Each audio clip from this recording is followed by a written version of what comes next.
Representative Virginia Fox wants you to know that you're lazy if you don't let your boss steal your wages.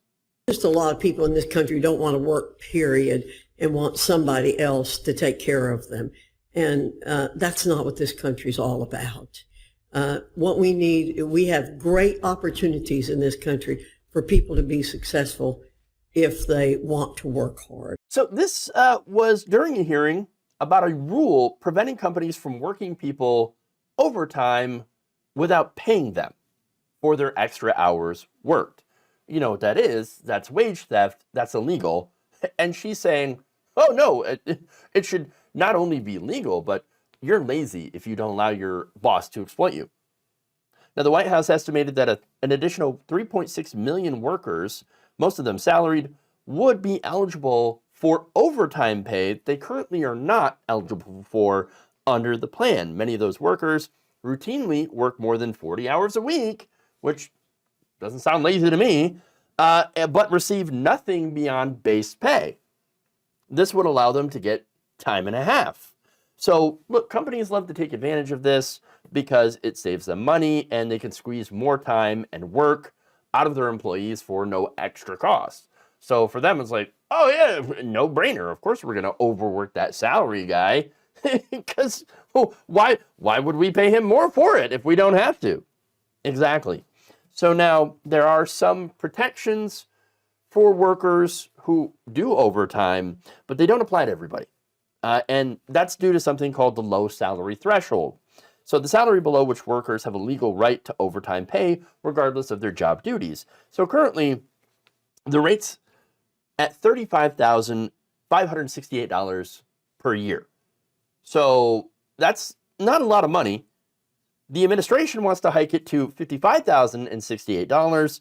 Raising it would bring millions more workers under the law's protections, so that workers making up to that point no longer get exploited when they work overtime.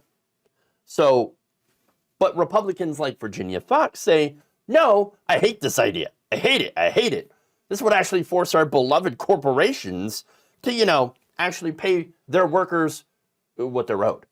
Oh, we don't want that. We don't want that. No. Can't let that happen.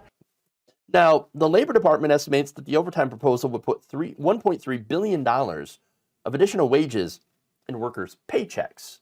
So that money going to workers, again, Virginia Fox looks at it and says, no, we can't have that money going to workers. No, that money needs to be going to the executives. It needs to be going into stock buybacks. It also needs to be going into my campaign coffers, because Republicans get a lot of money, a lot of donations from pro-corporate groups, lobbyist groups that grease them in order to call you lazy if you actually want to get paid for working overtime. So now Fox is using the excuse that it would stifle workplace flexibility. It will lump burdensome costs on the job creators who happen to be my donors as well. So, and that's who I'm going to defend 100% of the time. Has she ever done anything that was pro-worker? Has she ever voted on anything that will actually help working people? No, of course not. That's not who Virginia Fox is. Look, this would prevent your employer from taking advantage of you, okay? But Republicans basically want to allow your employers to pay you less while making you work longer. That's it. That's generally what it is, okay? That's their plan. Now, workers, of course, don't agree with that. They basically had it with being exploited. And Fox's response about working, people being lazy, they just don't want to work.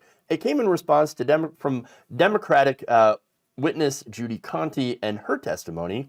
Now, she's the director of government affairs for the National Employment Law Project. She'd said that many workers were no longer putting up with forced overtime. Not, again, working their 40 hours. Overtime is anything over the 40 hours, okay? Now, her testimony, she said, we see that workers are increasingly willing to, especially younger workers, are willing to leave jobs where they have to do mandatory overtime, especially where it's uncompensated. So think about that, right? That makes sense. wait, you're going to make me work. Okay, so I already did my 40 hours, right? So now you're going to make me work more than that because mandatory, but you're not going to pay me for it? How about no thanks? F off. Okay, look, I'll do my 40 hours, all right? And you pay me for my 40 hours, totally fine. You're going to make me work more than 40 hours, and then you're not going to pay me for it? No, kiss my ass. I'm going to go find someone else who actually will pay me for that. That's the most sensible thing in the world.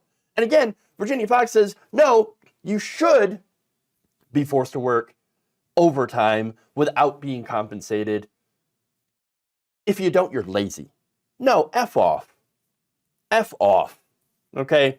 Now, this is a great example of politicians deep-throating the corporate boot. They're not just bootlicking anymore. They're not just licking it, okay? They're shoving it right in their mouth, okay?